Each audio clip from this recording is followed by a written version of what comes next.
ಹಾಗಿದ್ರೆ ಬನ್ನಿ, ನಾಳೆ ಏನೆಲ್ಲ ವಿಚಾರಕ್ಕೆ ಕರೆ ಕೊಟ್ಟಿದ್ದಾರೆ. ನಾಳೆ ಭಾರತ ಬಂದಂತೆ ರೈತ ಸಂಘಟನೆಗಳು ಹೇಳ್ತಾ ಇದೆ. ಬೆಳಗ್ಗೆ 6ರಿಂದ ಸಂಜೆ 4ರವರೆಗೂ ಭಾರತ ಬಂದ್ಗೆ ಕರೆ ಕೊಟ್ಟಿದ್ದಾರೆ. ಪಂಜಾಬ್ನಲ್ಲಿ ರಸ್ತೆ ಸಾರಿಗೆ ಕೆಲ ಕಾಲ ಸ್ತಬ್ಧ ಆಗುವಂಥ ಸಾಧ್ಯತೆ ಇದೆ. ಕರ್ನಾಟಕದಲ್ಲಿ ಯಾವುದೇ ರೀತಿಯ ಸಮಸ್ಯೆ ಆಗೋದಿಲ್ಲ, ಯಾಕಂದರೆ ಕರ್ನಾಟಕ ರೈತ ಸಂಘಟನೆಗಳ ಒಕ್ಕೂಟದಿಂದಲೂ ಇದಕ್ಕೆ ಬೆಂಬಲ ಇದೆ. ಆದರೆ ರಾಜ್ಯದಲ್ಲಿ ಬೆಳಗ್ಗೆ 11ರಿಂದ ಮಧ್ಯಾಹ್ನ 1 ಗಂಟೆವರೆಗೆ ರಸ್ತೆ ತಡೆ ಮಾಡ್ತಾರಂತೆ. ಕರ್ನಾಟಕ ಅಂಗಡಿ ಮುಂಗಟ್ಟುಗಳು ಎಂದಿನಂತೆ ತೆರೆಯುತ್ತವೆ. ನಾಳೆ ಕರ್ನಾಟಕದ ಬಜೆಟ್ ಕೂಡ ಮಂಡನೆ ಆಗಲಿದೆ. ವಿಧಾನಸೌಧದ ಕಾರ್ಯಕಲಾಪ, ಸರ್ಕಾರಿ ಕಚೇರಿ ಇರಲಿವೆ. ಶಾಲಾ ಕಾಲೇಜುಗಳಿಗೆ ಯಾವುದೇ ರಜೆ ಘೋಷಿಸಿಲ್ಲ. ಕರ್ನಾಟಕದಲ್ಲಿ ಕಾರ್ಮಿಕ ಸಂಘಟನೆಗಳು ಸೈಲೆಂಟ್ ಆಗಿವೆ. ಬಸ್ ಸಂಚಾರ ಇರುತ್ತೆ. ಮೆಟ್ರೋ ರೈಲ್ವೆ ಸೇವೆ ಕೂಡ ಎಂದಿನಂತೆಯೇ ಕಾರ್ಯನಿರ್ವಹಿಸಲಿದೆ. ಬ್ಯಾಂಕ್ಗಳು ಎಂದಿನಂತೆ ಕಾರ್ಯನಿರ್ವಹಿಸ್ತವೆ. ಸೊ ಹಾಗಾಗಿ ಬಂದ್ ಇಲ್ಲಿ ಯಾವುದೇ ರೀತಿಯ ತೊಂದರೆ ಉಂಟು ಮಾಡೋದಿಲ್ಲ ಅಂತ ನಿಮ್ಮ ಗಮನಕ್ಕೆ ತರ್ತಾ ಇದ್ರು. ಈ ನಡುವೆ ರೈತರೊಬ್ಬರನ್ನು ಕೇಳಿದರು. ವಿವಿಧ ಬೇಡಿಕೆಗಳ ಈಡೇರಿಕೆಗೆ ಒತ್ತಾಯಿಸಿ ರೈತರು ಪ್ರತಿಭಟನೆ ಮಾಡ್ತಾ ಇದ್ರು. ಆದರೆ ರೈತ ಹೋರಾಟ ನೇತೃತ್ವ ವಹಿಸಿರುವ ಒಬ್ಬ ನಾಯಕರನ್ನು ಮಾತಾಡಿಸಿದ್ರು. ಅವರ ಮಾತನ್ನು ಕೇಳಿದ್ರೆ ನೀವೇ ಕೇಳಿಸ್ಕೊಂಬಿಡಿ. ਗ੍ਰਾਫ ਬਹੁਤ ਮੰਦਰ ਦੇ ਕਰਕੇ ਉੱਪਰ ਚੜ ਗਿਆ। ਉਹ ਨੁਕਸਾਨ ਉਹ ਇਹਦਾ ਗ੍ਰਾਫ ਡਾਊਨ ਕਿਵੇਂ ਆ ਸਕਦਾ ਹੈ? ਮੈਂ ਬਹੁਤ ਵਾਰੀ ਜਦੋਂ ਮੈਂ ਪਿੰਡਾਂ ਦੇ ਵਿੱਚ ਤਿਆਰੀਆਂ ਕਰਾਉਂਦਾ ਫਿਰਦਾ ਸੀ, ਬਹੁਤ ਵਾਰੀ ਲੋਕਾਂ ਨੂੰ ਇਹ ਕਹਿੰਦਾ ਸੀ ਕਿ ਮੌਕਾ ਬੜਾ ਥੋੜਾ ਹੈ, ਗ੍ਰਾਫ ਉਹਦਾ ਬੜਾ ਉੱਚਾ ਚੜਿਆ ਹੋਇਆ, ਦਿਨ ਸਾਡੇ ਕੋਲੇ ਥੋੜੇ ਆ। ਕੀ ਅਸੀਂ ਇਹਨੇ ਥੋੜੇ ਦਿਨਾਂ ਦੇ ਵਿੱਚ ਗ੍ਰਾਫ ਇਹਦਾ ਡਾਊਨ? ಜಗಜ್ಜೀತ್ ಸಿಂಗ್ ದಲ್ಲೇವಾಲ್ ಅವರು ಹೇಳೋ ಪ್ರಕಾರ ಮೋದಿಯವರ ಗ್ರಾಫಿಕ್ ಭಾಳ ಮೇಲಕ್ಕೇರಿದೆ ಅಂತ ಅದಕ್ಕೆ ಕಡಿಮೆ ಮಾಡಬೇಕಂತ. ರೈತರ ಹೋರಾಟವನ್ನು ಖಂಡಿತವಾಗಲೂ ಮಾಡಬೇಕು, ಆದರೆ ಅದಕ್ಕೆ ರಾಜಕೀಯ ಉದ್ದೇಶಗಳಿರಬಾರ್ದು. ಈಗ ರೈತ ಹೋರಾಟಗಳಾಯಿತು, ಪ್ರಚಾರಗಳಾಗ್ತಾ ಇದೆ, ನಾವು ಕೂಡ ಈಗ ಅದರ ರೈತರ ಪರವಾಗಿ ನಿಲ್ತಾ ಇದ್ದೀವಿ ಅಂದರೆ ರೈತರ ಪರವಾಗಿ ನಿಲ್ಲಬೇಕು ಪ್ರತಿಯೊಂದು ಸಲ ಕೂಡ. ಆದರೆ ಅದರ ಉದ್ದೇಶಗಳು ಮೋದಿ ಜನಪ್ರಿಯತೆಗೂ ರೈತ ಹೋರಾಟಕ್ಕೆ ಏನು ಸಂಬಂಧ? ಅದು ಯಾರೋ ಹಿಂದಿನಿಂದ ಪುಷ್ ಮಾಡ್ತಾ ಇದ್ದಾರಾ ಅನ್ನೋಂಥ ಅನುಮಾನಗಳು ಬರುತ್ತೆ. ಸಿದ್ದರಾಮಯ್ಯ ನೇತೃತ್ವದ ಸರ್ಕಾರ 2ನೇ ಅವಧಿ, ಅದರಲ್ಲೂ ಪೂರ್ಣ ಪ್ರಮಾಣದ ಮೊದಲ ಬಜೆಟ್ ಅನ್ನ ಮಂಡನೆ ಮಾಡಿಕೊಳ್ಳಿಕ್ಕೆ ಸಿದ್ದರಾಮಯ್ಯ ಸರ್ವಸನ್ನದ್ಧರಾಗಿದ್ದಾರೆ. ಅದರಲ್ಲೂ ದಾಖಲೆಯ ಬಜೆಟ್ ಅನ್ನ ಮಂಡನೆ ಮಾಡಲಿದ್ದಾರೆ ಸಿದ್ದರಾಮಯ್ಯ. ಈ ಬಾರಿ ಬಜೆಟ್ನ ಗಾತ್ರ 3.80 ಲಕ್ಷ ಕೋಟಿ ದಾಟುವ ನಿರೀಕ್ಷೆ ಇದೆ. ವಿಶೇಷ ಅಂದ್ರೆ ಸಾಮಾನ್ಯವಾಗಿ 11 ಗಂಟೆ ನಂತರದಲ್ಲಿ ಬಜೆಟ್ ಮಂಡನೆ ಆಗೋದು ವಾಡಿಕೆ. ಆದರೆ ನಾಳೆ 10:15ಕ್ಕೇನೆ ಬಜೆಟ್ ಮಂಡನೆಯನ್ನ ಪ್ರಾರಂಭ ಮಾಡಲಿದ್ದಾರೆ ಮುಖ್ಯಮಂತ್ರಿಗಳು.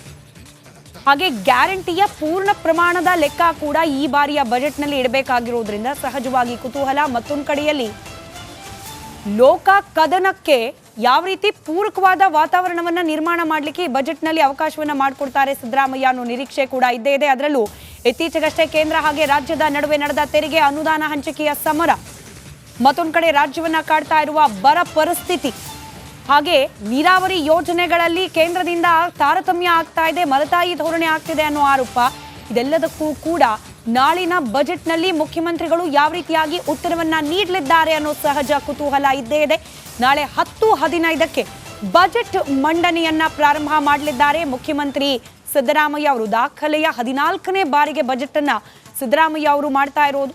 13ನೇ ಬಜೆಟ್ ಅನ್ನ ಕಳೆದ ಬಾರಿ ಅಂದ್ರೆ ಇಂಟ್ರಿಮ್ ಬಜೆಟ್ ಏನೋ ಚುನಾವಣೆ ನಂತರದಲ್ಲಿ ಅವರು ಮಂಡನೆಯನ್ನ ಮಾಡಿದ್ರು. ಆ ಸಂದರ್ಭದಲ್ಲಿ 13ನೇ ಬಜೆಟ್, ಈ ಬಾರಿ 14ನೇ ಬಾರಿಗೆ ಬಜೆಟ್ ಅನ್ನ ಮಂಡನೆ ಮಾಡಲಿಕ್ಕೆ ಸಿದ್ದರಾಮಯ್ಯ ಅವರು ಸಿದ್ಧರಾಗಿದ್ದಾರೆ.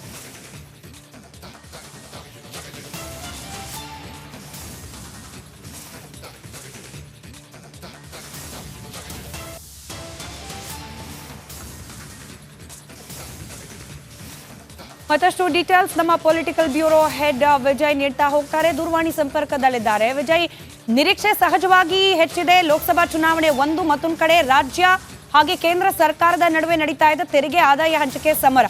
ಇದರ ನಡುವೆ ಗ್ಯಾರಂಟಿ ಲೆಕ್ಕಾಚಾರ ಏನು?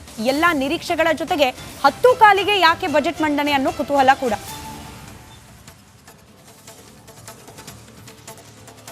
ಸಮೀಪದಲ್ಲಿರುವಂತಹ ಹಿನ್ನೆಲೆಯಲ್ಲಿ ಅದಕ್ಕೂ ಮುನ್ನ ಬಜೆಟ್ ಮಂಡನೆ ಮಾಡ್ತಾ ಇರುವಂತದ್ದು ಸಾಕಷ್ಟು ಕುತೂಹಲ. ಅಂದ್ರೆ ಒಂದಷ್ಟು ಜನಪ್ರಿಯ ಯೋಜನೆಗಳನ್ನ ಕೊಡ್ತಾರ ಚುನಾವಣಾ ಸಂಬಂಧಪಟ್ಟಂತೆ ಅನ್ನುವಂಥದ್ದು. ಅದರ ಜೊತೆಗೆ ಬಹಳ ಪ್ರಮುಖವಾಗಿ ನೀವು ಹೇಳಿದಾಗೆ ಏನು ಗ್ಯಾರಂಟಿ ಯೋಜನೆಗಳ ಒಂದು ಬರ್ಡನ್ ಏನಿದೆ ಅದು ಸರ್ಕಾರದ ಮೇಲೆ ಇರುವಂತಹ ಹಿನ್ನೆಲೆಯಲ್ಲಿ ಅದನ್ನು ಹೇಗೆ ಸರಿದೂಗಿಸ್ತಾರೆ ಅನ್ನುವಂಥದ್ದು ಸಾಕಷ್ಟು ಕುತೂಹಲ ಇರುವಂತದ್ದು. ಜೊತೆಗೆ ಕಳೆದ ಬಾರಿ ಬಜೆಟ್ಗಿಂತ ಈ ಬಾರಿ ಸುಮಾರು ಒಂದು 60ರಿಂದ 65 ಸಾವಿರ ಕೋಟಿ ಹೆಚ್ಚುವರಿಯಾಗಿ ಬಜೆಟ್ ಮಂಡನೆ ಮಾಡುವಂತ ಸಾಧ್ಯತೆ ಇರುವಂತದ್ದು. ಏನು ಹೊಸ ಯೋಜನೆ ಘೋಷಣೆ ಮಾಡೋದಕ್ಕೆ ಈಗಾಗಲೇ ಕೂಡ ಆರ್ಥಿಕ ಹೊರೆ ಇರುವಂತದ್ದು. ಈ ಎಲ್ಲ ಹಿನ್ನೆಲೆಯಲ್ಲಿ ಯಾವ ರೀತಿ ಬಜೆಟ್ ಮಂಡನೆ ಮಾಡ್ತಾರೆ ಅನ್ನುವಂಥದ್ದು ಸಾಕಷ್ಟು ಕುತೂಹಲ ಇರುವಂಥದ್ದು, ರೈತರಿಗೆ ಏನು ಅನುಕೂಲ ಮಾಡಿಕೊಡ್ತಾರೆ ಅನ್ನೋದು. ಮತ್ತು ಬಹಳ ಪ್ರಮುಖವಾಗಿ 10-15ಕ್ಕೆ ಯಾಕೆ ನಿಗದಿ ಆಗಿದೆ ಅನ್ನುವಂಥದ್ದು ಇಲ್ಲಿ ವಿಧಾನಸಭೆಯ ಪಡಸಾಲೆಯಲ್ಲಿ ಮತ್ತು ರಾಜಕೀಯವಾಗಿ ಚರ್ಚೆ ಆಗ್ತಾ ಇರುವಂಥದ್ದು. ಸಹಜವಾಗಿ ಮುಖ್ಯಮಂತ್ರಿ ಸಿದ್ದರಾಮಯ್ಯ ಅವರು ಈ ಒಂದು ಮೌಢ್ಯಗಳನ್ನ ನಂಬೋದಿಲ್ಲ, ಮೂಢನಂಬಿಕೆ ನಂಬೋದಿಲ್ಲ. ಆದ್ರೆ 10:30ಕ್ಕೆ ರಾಹುಗಾಲ ಶುರುವಾಗುವಂತ ಹಿನ್ನೆಲೆ ಅದಕ್ಕೂ ಮುನ್ನ 10-15ಕ್ಕೆ ಬಜೆಟ್ ಮಂಡನೆ ಮಾಡ್ತಾ ಇದ್ದಾರೆ ಅನ್ನುವಂಥದ್ದು ಕಾಂಗ್ರೆಸ್ ಪಕ್ಷದಲ್ಲಿ ಚರ್ಚೆ ಆಗ್ತಾ ಇರುವಂಥದ್ದು. 10:30ಕ್ಕೆ ರಾಹುಗಾಲ ಶುರುವಾಗುತ್ತೆ, ಅದಕ್ಕೂ ಮುನ್ನ 10-15ಕ್ಕೆ ಎಕ್ಸಾಕ್ಟ್ ಆಗಿ 10-15ಕ್ಕೆ ಬಜೆಟ್ ಮಂಡಿಸಲಿರುವಂತದ್ದು, ಬಜೆಟ್ ಓದಲಿರುವಂತಹ ಮುಖ್ಯಮಂತ್ರಿ ಸಿದ್ದರಾಮಯ್ಯ ನಿರ್ಧಾರ ಮಾಡಿದ್ದಾರೆ ಅಂತ ಹೇಳಲಾಗ್ತಾ ಇದೆ. ಸ್ಮಿತಾ, ರೈಟ್, ಧನ್ಯವಾದ ವಿಜಯ್ ಮಾಹಿತಿಗಾಗಿ.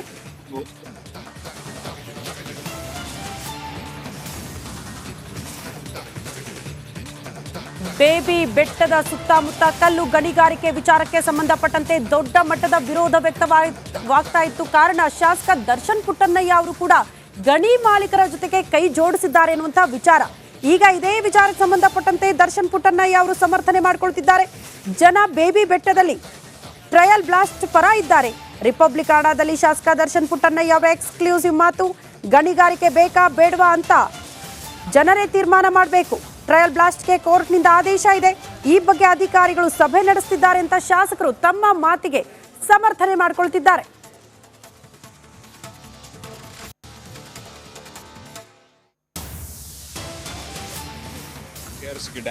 KRS ಡ್ಯಾಮ್ಗೆ ಸಮಸ್ಯೆ. ಈಗ ಟ್ರಯಲ್ ಬ್ಲಾಸ್ಟ್ ಮಾಡಬೇಕು ಅಂತ ಸರ್ಕಾರದಿಂದ ಆದೇಶ ಬಂದಿದೆ ಅಂತ ನಮಗೆ ಮಾಹಿತಿ ಬಂದಿರೋದು. ಅದ್ರ ಪ್ರಕಾರ ನಾವು ಏನು ಪರಿಶೀಲನೆ ಮಾಡಬೇಕು ಅದನ್ನು ನೋಡಿ ನಿರ್ಧಾರ ತಗೊಳ್ತೀವಿ. ಮತ್ತು ಈಗ ಕಳೆದ ಭಾನುವಾರ ಎಲ್ಲ 7-8 ಪಂಚಾಯತಿಯವರು ಏನು ಈ ಗಣಿಗಾರಿಕೆ ಅವಲಂಬಿತವಾಗಿ ಅವರೆಲ್ಲ ಕೆಲಸಗಳನ್ನು ಮಾಡ್ಕೊಂಡಿದ್ದಾರೆ, ಅವ್ರುಗಳನ್ನೆಲ್ಲ ಕರೆಸಿ ಮೀಟಿಂಗ್ ಮಾಡಿದ್ವಿ. ಅವ್ರಗಳದೆಲ್ಲ ಆಗ್ರಹ ಏನಿದೆ ಅಂತ ಹೇಳಿದ್ರೆ ಟ್ರಯಲ್ ಬ್ಲಾಸ್ಟ್ ಮಾಡಿಸಿ, ಟ್ರಯಲ್ ಬ್ಲಾಸ್ಟಲ್ಲಿ ನಾವು ಮಾಡಲೇಬಾರ್ದು ಗಣಿಗಾರಿಕೆ, KRS ಡ್ಯಾಮ್ಗೆ ಸಮಸ್ಯೆ ಆಗುತ್ತೆ ಅಂತ ಹೇಳಿದ್ರೆ ನಾವು ಮಾಡಲ್ಲ ಅಂತ ಅವ್ರುಗಳೇ ಎಲ್ಲ ಕೆಲಸ ಮಾಡೋರು ಅಲ್ಲಿರೋಂಥ ಜನರೆಲ್ಲ ಹೇಳಿದ್ದಾರೆ. ಅದ್ರ ಪ್ರಕಾರವಾಗಿ ನಾವು ಏನು ಕುತ್ಕೊಂಡು ಜಿಲ್ಲಾಧಿಕಾರಿಗಳು ಮತ್ತು ಏನು ಸರ್ಕಾರದಿಂದ ಅಥವಾ ಉಚ್ಚ ನ್ಯಾಯಾಲಯದಿಂದ ಏನು ಆದೇಶ ಬಂದಿದೆ ಅದ್ರ ಪ್ರಕಾರ ಏನು ಕ್ರಮ ತಗೊಳ್ಬೇಕು ಅದ್ರ ಬಗ್ಗೆ ನಾವು ಚರ್ಚೆ ಮಾಡಿ ಮುಂದಿನ ಕ್ರಮ ತಗೊಳ್ತೀವಿ. ಅವರೆಲ್ಲ ಏನು ಹೇಳಿದ್ರೆ ಟ್ರಯಲ್ ಬ್ಲಾಸ್ಟ್ ಮಾಡಿಸಿ ನಮಗೆ ಹೇಳ್ಬಿಡಿ, ಇಲ್ಲ ಇದೇ ಆಗತ್ತೆ, ಇಲ್ಲ ಈಗ ಅವರೂ KRS ಡ್ಯಾಮ್ಗೆ ಯಾರೂ ಅಲ್ಲಿ ಬಂದಿದ್ದಂಥ ಜನರೆಲ್ಲರೂ ಯಾರೂ ಡ್ಯಾಮ್ಗಿಂತ ನಮ್ಮ ವೃತ್ತಿ ಹೆಚ್ಚು ಅಂತ ಯಾರೂ ಹೇಳಲಿಲ್ಲ. ಸರ್, ಈಗ ನಿಮ್ಮ ಸರ್ಕಾರದಿಂದ ಏನು ಆದೇಶ ಬಂದಿರೋಂಥದ್ದು ಸರ್? ಸರ್ಕಾರದಿಂದ ಅದಕ್ಕಿಂತ ನ್ಯಾಯಾಲಯದಿಂದ ಬಂದಿರೋದು ಎಲ್ಲ 20 ಕಿಲೋಮೀಟರ್ ವ್ಯಾಪ್ತಿಯಲ್ಲಿ ಎಲ್ಲ ಗಣಿಗಾರಿಕೆ ನಿಲ್ಲಿಸ್ಬೇಕು. ಅದಾದ ನಂತರ ಟ್ರಯಲ್ ಬ್ಲಾಸ್ಟ್ ಮಾಡಬೇಕು ಅಂತ ಬಂದಿದೆ. ಅದ್ರ ಬಗ್ಗೆ ಏನು ಯಾವ ಥರ ಆರ್ಡರ್ ಯಾವ ಥರ ಇದೆ ಅದ್ರ ಬಗ್ಗೆ ನಾವು ನಿಲ್ಲಿಸಬೇಕು ಅಂದ್ರೆ ಮತ್ತೆ ಟ್ರಯಲ್ ಬ್ಲಾಸ್ಟ್ ಮಾಡೋಕ್ಕೆ ಯಾಕೆ ಅವಕಾಶ ನಿಲ್ಲಿಸಿ ಟ್ರಯಲ್ ಬ್ಲಾಸ್ಟ್ ಆಗೋ ತನಕ ಯಾರೋ ಒಬ್ಬರು ಕೋರ್ಟ್ಗೆ ಏನೋ ಅರ್ಜಿ ಹಾಕಿದ್ರು. ಅದ್ರ ಪ್ರಕಾರವಾಗಿ ಸರ್ಕಾರದವರು ನೀವು ಕೋರ್ಟಿಂದ ಆದೇಶ ಬಂದಿರೋದು ಫಸ್ಟ್ ಟೆಸ್ಟ್ ಮಾಡಿ ಟ್ರಯಲ್ ಬ್ಲಾಸ್ಟ್ ಮಾಡಿ ಆಮೇಲಿಂದ ಆದೇಶ ಕೊಡ್ತೀವೋ ಇಲ್ವೋ ಅನ್ನೋದಕ್ಕೋಸ್ಕರ ಎಲ್ಲ ಗಣಿಗಾರಿಕೆಯನ್ನು ನಿಲ್ಲಿಸಿದ್ದಾರೆ. ಈಗ ಟ್ರಯಲ್ ಬ್ಲಾಸ್ಟ್ ಮಾಡಬೇಕು ಅಂತ ಸರ್ಕಾರದಿಂದ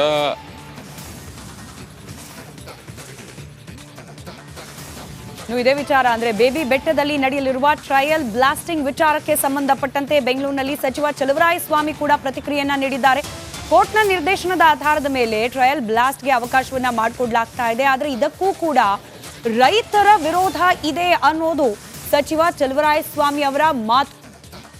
ಕೋರ್ಟ್ ತೀರ್ಪಿನ ಹಿನ್ನೆಲೆಯಲ್ಲಿ ಬ್ಲಾಸ್ಟ್ ಮಾಡಲಿಕ್ಕೆ ಸಿದ್ಧತೆಯನ್ನ ಮಾಡಿಕೊಡ್ಲಾಗ್ತಾ ಇದೆ, ಅನ್ನದಾತರ ವಿರೋಧ ಇದೆ ಅಂತ ಹೇಳಿ ಬೆಂಗಳೂರಿನಲ್ಲಿ ಸಚಿವ ಚಲುವರಾಯಸ್ವಾಮಿ ಹೇಳಿಕೆಯನ್ನ ನೀಡಿದ್ದಾರೆ. ಬೇಬಿ ಬೆಟ್ಟದಲ್ಲಿ ಮತ್ತೊಮ್ಮೆ ಟ್ರಯಲ್ ಬ್ಲಾಸ್ಟ್ ಮಾಡೋದಕ್ಕೆ ಹೈಕೋರ್ಟ್ ಆರ್ಡರ್ ಆಗಿದೆ. ಮಾಡಿ ಆಮೇಲೆ ತೀರ್ಮಾನ ಹೈಕೋರ್ಟ್ ಕೊಡುತ್ತೆ. ರೈತರು ವಿರೋಧ ಮಾಡ್ತಾರೆ. ರೈತರು ಕನ್ವಿನ್ಸ್ ಮಾಡಿ ಹೈಕೋರ್ಟ್ ಆದೇಶನ ಇಂಪ್ಲಿಮೆಂಟ್ ಮಾಡಬೇಕಾಗುತ್ತೆ. ಜಿಲ್ಲಾಡಳಿತ ರೈತರ ಹತ್ರ ಮಾತಾಡ್ತಾರೆ. ಬೇಬಿ ಬೆಟ್ಟದಲ್ಲಿ ಮತ್ತೊಮ್ಮೆ ಟ್ರಯಲ್ ಬ್ಲಾಸ್ಟ್ ಮಾಡೋದಕ್ಕೆ ಹೈಕೋರ್ಟ್ ಆರ್ಡರ್ ಆಗಿದೆ. ಮಾಡಿ ಆಮೇಲೆ ತೀರ್ಮಾನ ಹೈಕೋರ್ಟ್ ಕೊಡುತ್ತೆ. ರೈತರು ವಿರೋಧ ಮಾಡ್ತಾರೆ. ರೈತರು ಕನ್ವಿನ್ಸ್ ಮಾಡಿ ಹೈಕೋರ್ಟ್ ಆದೇಶನ ಇಂಪ್ಲಿಮೆಂಟ್ ಮಾಡಬೇಕಾಗುತ್ತೆ. ಜಿಲ್ಲಾಡಳಿತ ರೈತರ ಹತ್ರ ಮಾತಾಡ್ತಾರೆ. ಸರ್, ಆ ಬೇಬಿ ಬೆಟ್ಟದಲ್ಲಿ ಮತ್ತೊಮ್ಮೆ ಟ್ರಯಲ್ ಬ್ಲಾಸ್ಟ್ ಮಾಡೋದಕ್ಕೆ ಹೈಕೋರ್ಟ್ ಆರ್ಡರ್ ಆಗಿದೆ. ಮಾಡಿ ಆಮೇಲೆ ತೀರ್ಮಾನ ಹೈಕೋರ್ಟ್ ಕೊಡುತ್ತೆ. ಅಲ್ಲ ರೈತರು ವಿರೋಧ ರೈತರು ವಿರೋಧ ಮಾಡ್ತಾರೆ, ರೈತರು ಕನ್ವಿನ್ಸ್ ಮಾಡಿ ಹೈಕೋರ್ಟ್ ಆದೇಶನ ಇಂಪ್ಲಿಮೆಂಟ್ ಮಾಡಬೇಕಾಗುತ್ತೆ ಜಿಲ್ಲಾಡಳಿತ.